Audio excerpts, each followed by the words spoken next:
Како што нашиот градоначалник во Свети Николе 2,5 години гради, така ќе работи идната централна власт, односно владата на ВМРО ДПМН. Овде се гради со визија, со стратегија, со план. И тоа граѓаните го чувствуваат.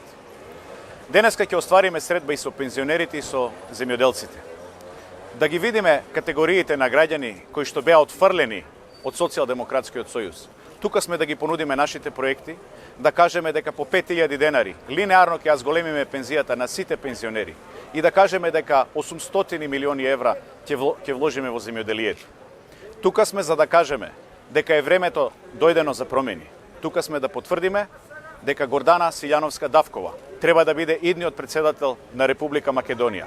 Сите граѓани ги замолувам и ги повикувам на 24 април да излезат и масовно да се приклучат на промените, да го дадат својот глас за горда Македонија, за твоја Македонија.